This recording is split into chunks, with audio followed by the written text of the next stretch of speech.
All right, today, by the end of this pod, I'm going to convince you why you need to be recording your client meetings that happen online, on Zoom, on video conferencing tools. Wow, what an exciting proposition for a podcast, you say. Hear me out. In accounting firms, this is a big deal. We're missing some big opportunities by not capturing these meetings. Come on in, let me convince you. Let's have some fun. Play the music.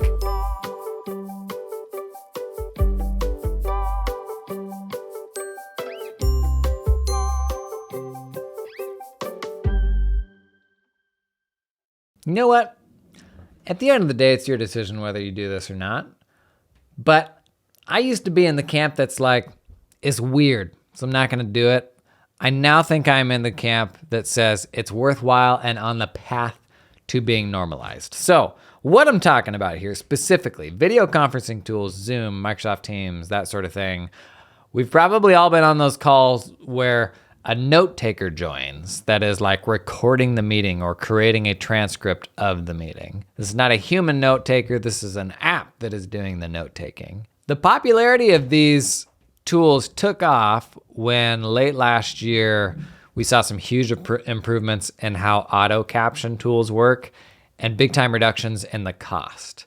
So right now, the quality of the captions that can be generated by AI are way beyond what it was like 12 to 18 months ago. And so it became much cheaper and more trivial to bolt a system like this onto your Zoom or onto your Google Calendar, and then this service just joins the call whenever a call starts. And specifically inside of accounting firms, you know, a lot of what we've talked about with AI and where we're headed is it's becoming increasingly important for us to capture valuable context.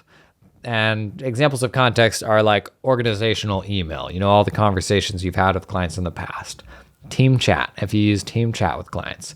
The documents that you use. All that stuff is really valuable context, but a massive source of context that we are not capturing is live meetings. In the past, this was, you know, the yellow legal pad or something where you scroll out those notes. Nobody in the firm but the person who wrote them can read them. And then you've got the old hokey pokey issue of they just took a page of notes that applies to 3 different clients. Do I save this in 3 places or do I save this in 1 place? All very complicated, hard questions that there isn't a very good answer to.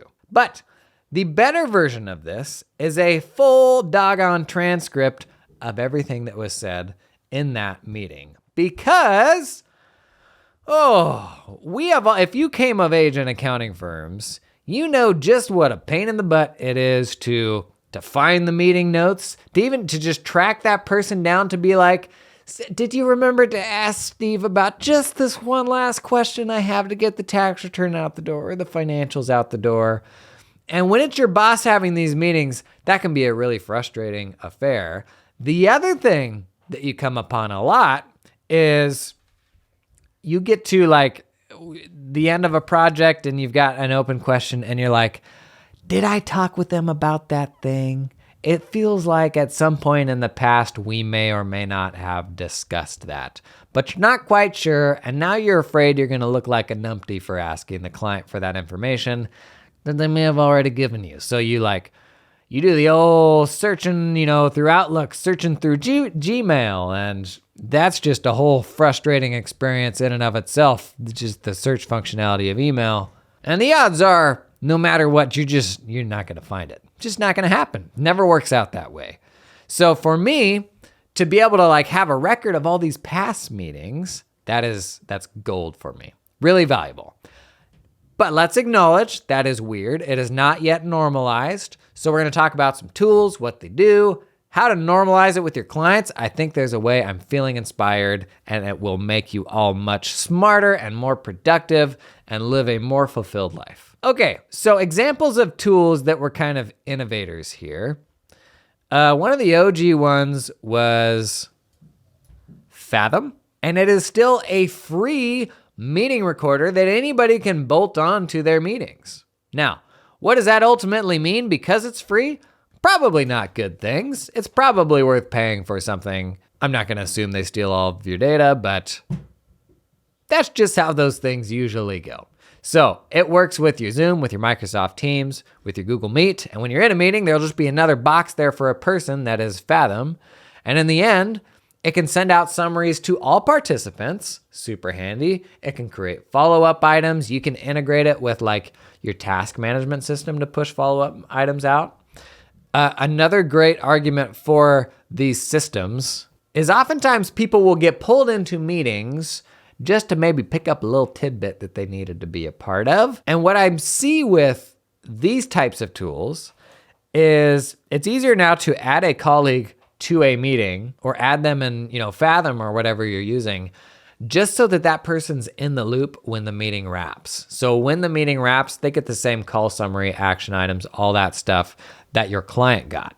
And that's potentially a way of like keeping that person from getting sucked into a meeting that they really didn't need to be at because maybe the summary or the transcript is enough. Great. Not like people wasting their time on meetings. So Fathom's cool, but a huge improvement on this, as far as I'm concerned, is what Fireflies did a few months later. And this has been out 2 or 3 months now. You may have seen me talk about it in my newsletter and all that.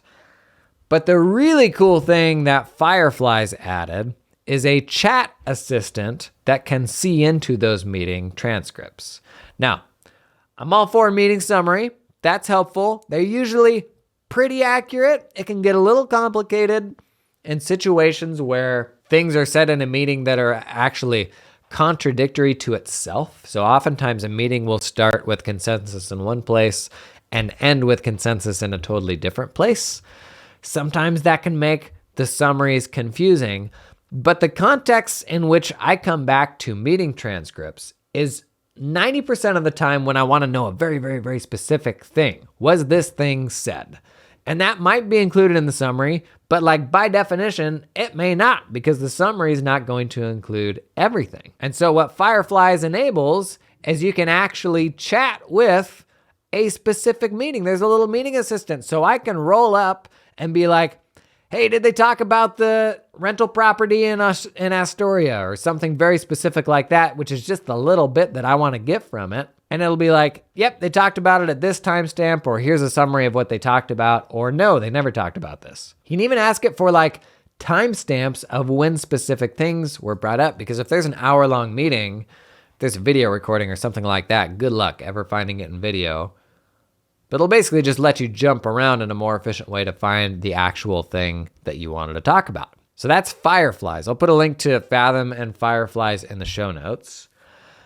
For me, the ability to chat with a transcript was a huge upgrade because I could ask it just specifically for that itty bitty thing that I wanted. So 18 months from now, did I talk to this client about that thing? Boom, that's super quick, right? Now, this is one of those things where I think it is easy to sit on your hands and be like, well, Zoom's going to launch this, right? I'll just wait for that. Or Teams is going to launch this, right? And the answer is maybe. But for me, this is useful today. Zoom has announced some new AI stuff like as recently as last week. And to be honest, it kind of stinks. Kind of looks like they're going after the enterprise market and it's not really doing things in a way that is interesting to me. If you use Microsoft Teams today, take a look at Microsoft Teams Premium. Their premium tier has like some AI assistant stuff that goes alongside your meeting. So let's say you're in a meeting and you've got to get pulled into another meeting, say in the bathroom. You can come back and it'll summarize like, hey, what did I miss? Or even if you join a meeting late, it'll summarize what are all the things that have happened so far. And hopefully within that summary, it's not them bad-mouthing you for being late. But they're building some cool stuff in. There's even like an assistant thing that I think may do what Fireflies does, but I haven't actually seen that in the wild yet. I don't know if they've actually released it. Fireflies, they're doing that stuff today, and you're not locked into that Microsoft ecosystem at all. But in terms of like the mainstream meeting apps, I think Microsoft Teams is the furthest along today. Hey, this episode is sponsored in part by Firm 360. You know 360 because it handles all aspects of your firm in a single platform. You don't want to hop around all these different places to do different things. That's why it's 360. You think they've got hang on, sidebar. You think they've got like VR headset support? You see the new Apple VR thing? Wonder what that would look like, right? Okay, let me tell you about Amanda Spivey. Amanda approached Firm 360 in the second half of 2020 because they needed a platform to streamline their processes, enable remote work. Remember that old chestnut, remote work? Oh, a lot of people having to rip that Band-Aid off coming into COVID. Before Firm 360, their team had to haul boxes of work documents between home and the office if they wanted to work remotely. That is disgusting. That is absolutely disgusting, but you know what? Gonna level with you? That was happening. That was happening at my practice more recently ago than I would care to admit. But let me tell you, thanks to Firm 360, they had the opportunity to add more clients. First 3 months, they were seeing improvements in team productivity, better transparency into what everybody was working on. And it was because they could pull all that stuff together into one place, all in one place, 360. Put those goggles on. That's not a thing yet. Maybe soon. If you're still hustling information in a whole bunch of different places, check out Firm 360, link in the video description. This episode is sponsored in part by Dark Horse CPAs. Hey, if you're a regular listener of the show, you've heard me say that Dark Horse CPAs is a platform CPA firm about 5 times now. And I know that each time I've said that, you're like, what the HE double hockey sticks does that even mean? It's a community of accountants operating under the same brand, building their practices collaboratively together. Turnkey resources, you're not reinventing the wheel. All the stuff that solves for you and will get you through, the hard things about launching a firm, about not making the same mistakes everybody else is making. Dark Horse brand will help you attract the talent you need and the clients you want, buddy. Their tech team, there's a tech team, hang on. Tech team alert will ensure you have what you need to automate the mundane and augment your advisory muscles. Advisory muscles. Do you have those? Dark Horse is the only CPA firm built exclusively for CPAs. Unlike a franchise, they will work with you one-on-one and group settings, get you everything you need. You're no longer a lone ranger. There's a better way. There's a better way. You got a whole squad behind you now. To learn more about how Dark Horse is helping CPAs build practices from scratch and scale existing practices within a community that helps each other continuously up-level their game, head over to abetterway.cpa.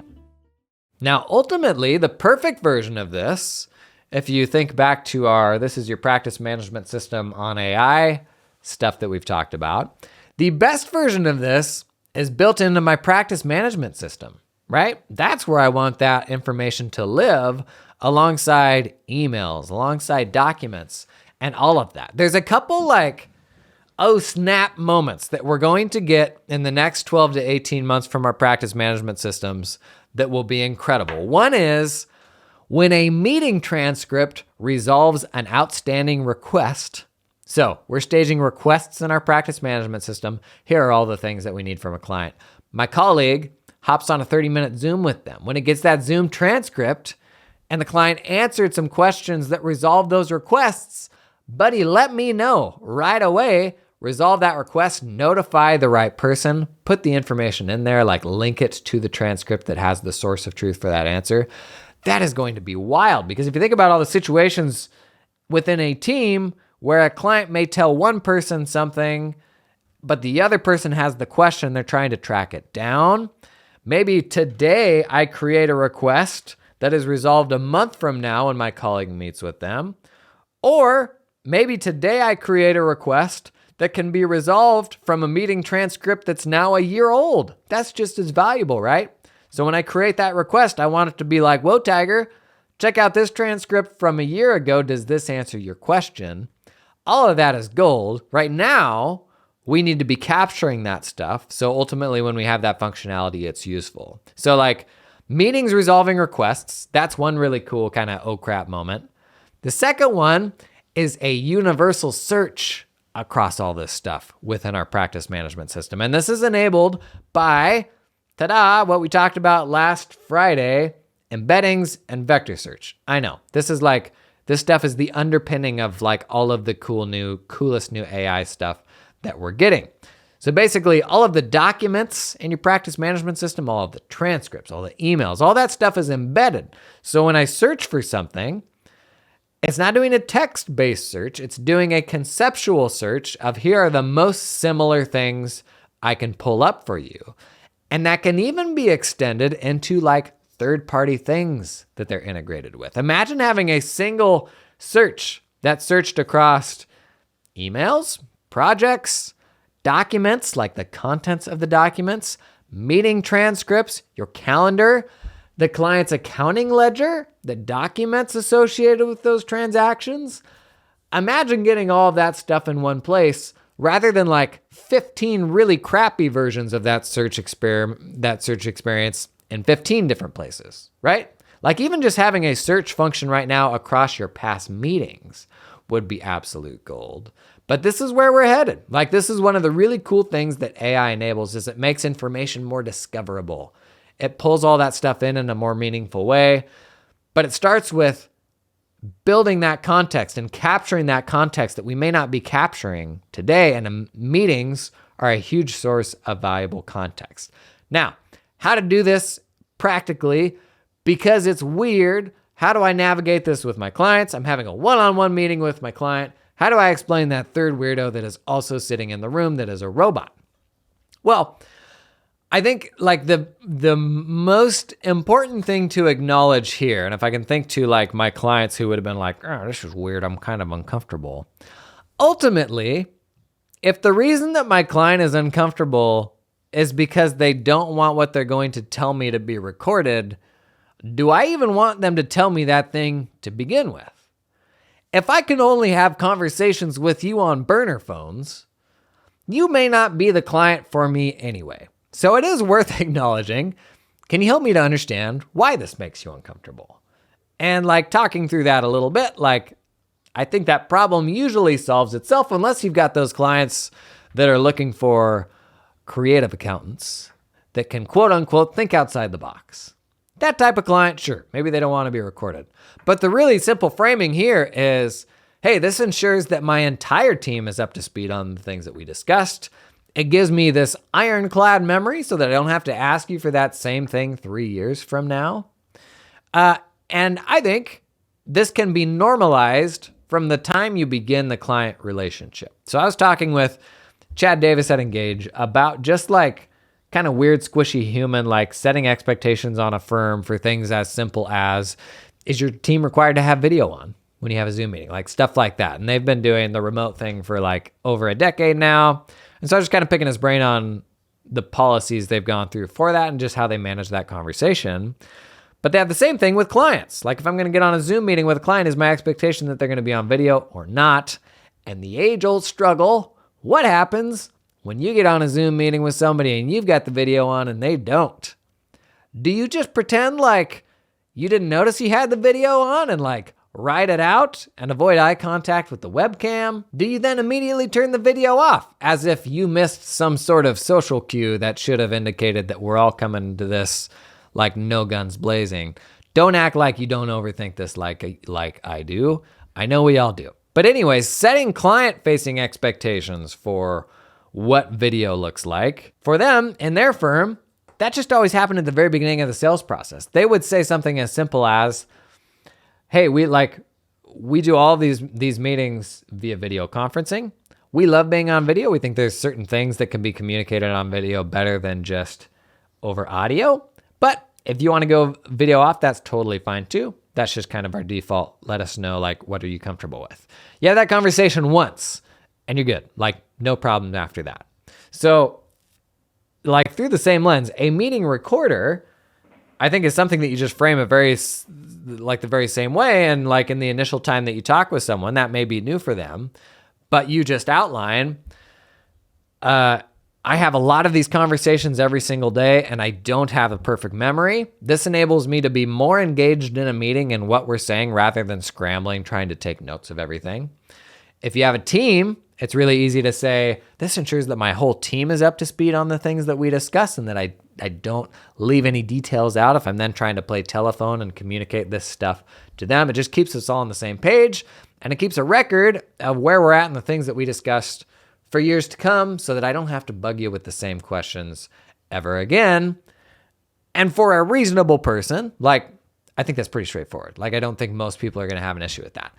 Maybe you'll get some people that do, but like the vast majority of people will be like, yep, nope, that totally makes sense. So right now, this is not a thing that has been normalized, but I think we're going to be seeing it more and more. I know in the Zoom meetings that I get on, I see it more and more, and it's becoming less of a weird thing. But ultimately, when you're working with your clients, like, you define what that relationship looks like. You set the rules. And I think today, this is a useful enough thing to merit doing the work of doing those recordings. And right now, like, where that information ultimately lives, does it just live in my Fireflies and then I have to log into Fireflies to search for specific things? Do I export it in some format and then pull it in like a work paper into where all my other stuff lives? That's more nuanced right now. You think you have to probably choose your own adventure on what the right answer is for your systems. The best long-term solution is let me pull this into my practice management system, or give me a more meaningful way, even just to search inside what is inside of documents. So like right now, if I can search in my practice management system and it will pull up results that are part of a document, then when I have a transcript from a meeting, it could be as simple as just like pulling a PDF or text file or something that is a transcript of that meeting, and then it shows up in search inside of your practice management system. I don't want my practice management system to be my video conferencing system, but I do want to have a way that I can pull that information in, because it's a huge part of, like, we think of all the ways that we interact with clients. Obviously, email is probably the biggest one, but not far behind that is like live meetings and the things that we discuss. And right now, I think we kind of just commit that stuff to memory, which means it's not going to be there long. Like, my bar was always, well, I just got to remember longer than the client does. And so I could usually at least beat the memory of that client. But if you do a whole ton of these meetings, and then you've got a bunch of people reliant upon you to communicate all that stuff completely to them, that's just a hard spot to be. Like, this is just, in my mind, a fundamentally better way of getting that done. What do you think?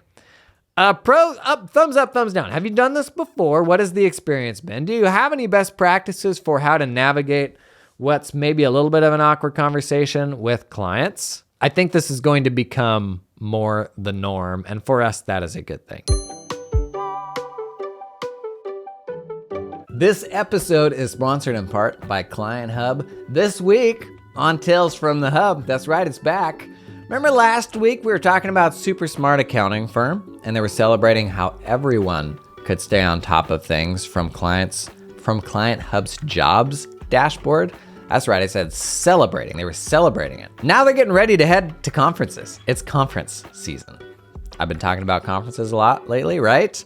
Man, they can't wait to take their partnership with Client Hub to the next level by doing some IRL, glad-handing, back-slapping, and a lot of other analogies like that. I tell you what, it's one thing to chuck support requests into a system, to email with that support team, share your new ideas for features. It is a whole other thing to stand in a booth with the delightful people that you've been talking with and actually build some human relationships.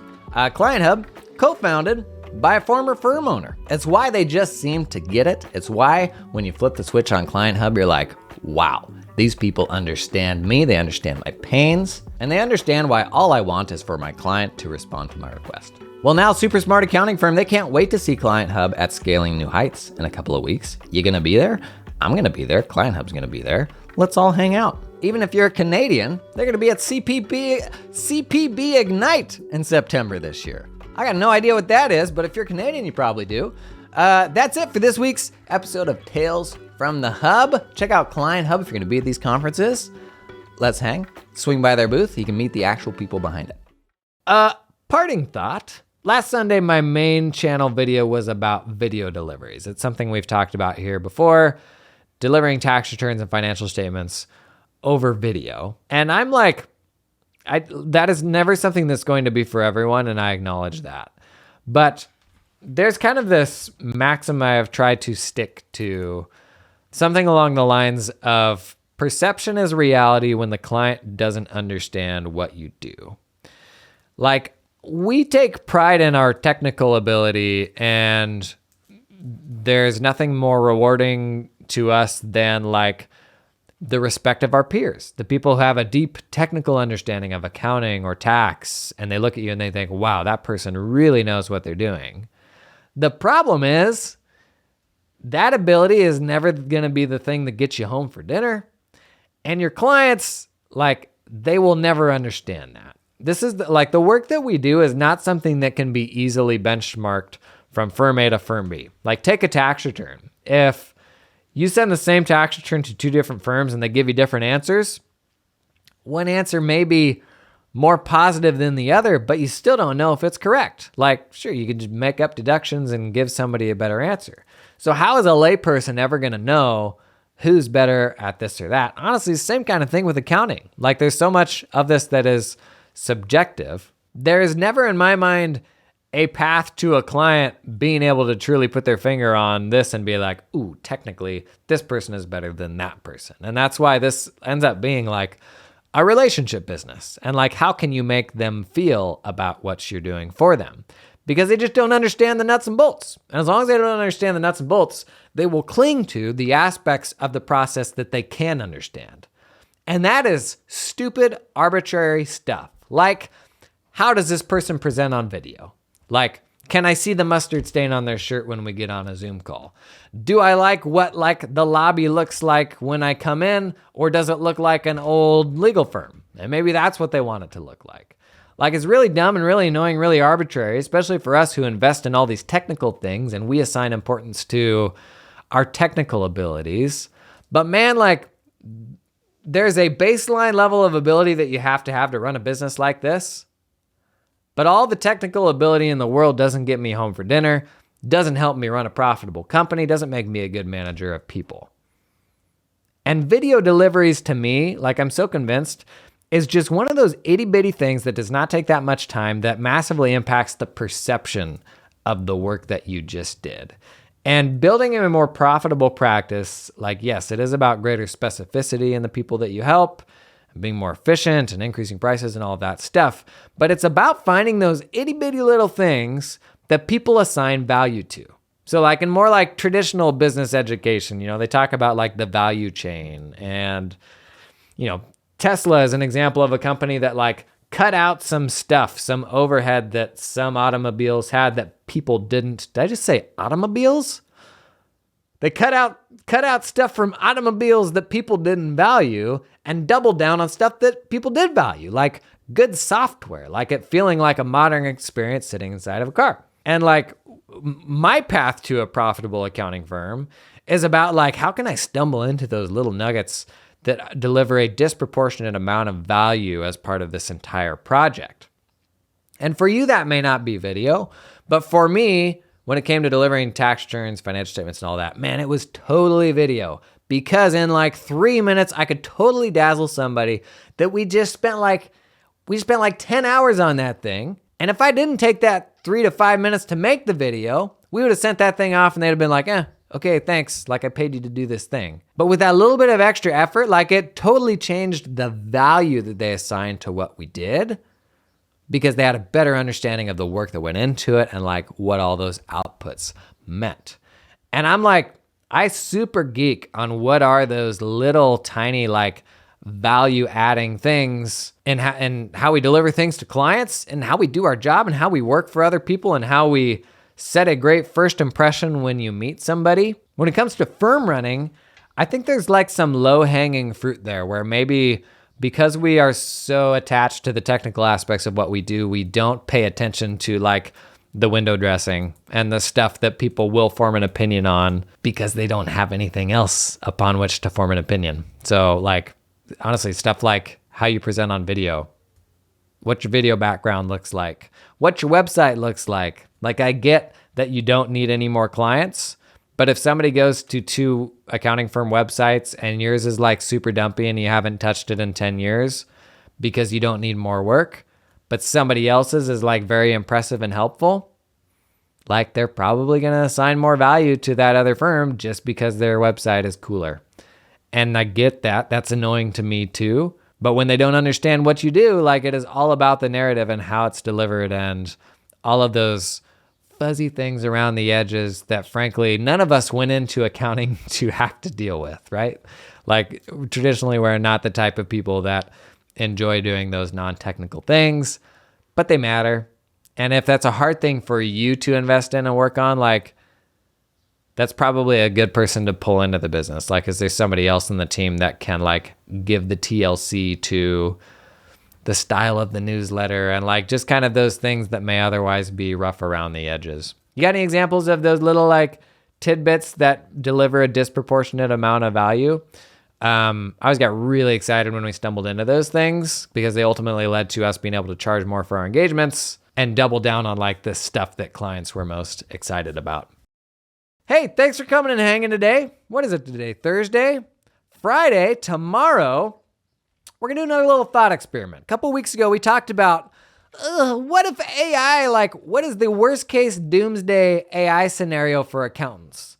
And so a couple weeks ago, we ran through what if there was a killer AI that dropped tomorrow that just did everybody's taxes, right? Just boom, like that. It was a fun episode. I encourage you to go back and check it out. It was a couple Fridays ago. We're going to do the same this time for accounting practices. What if AI just got so good, right? Like last Friday, we talked about fully automated bookkeeping. Hey, what if fully automated bookkeeping was a thing tomorrow? Like, what does my business look like on the other side of that? Am I hosed? Are we all in big trouble? I think thinking down that timeline and like imagining, okay, what does this actually look like then? And then what's left for me to build a business around? I think that's a really helpful exercise because it ensures the things we're working on today are going to be relevant tomorrow.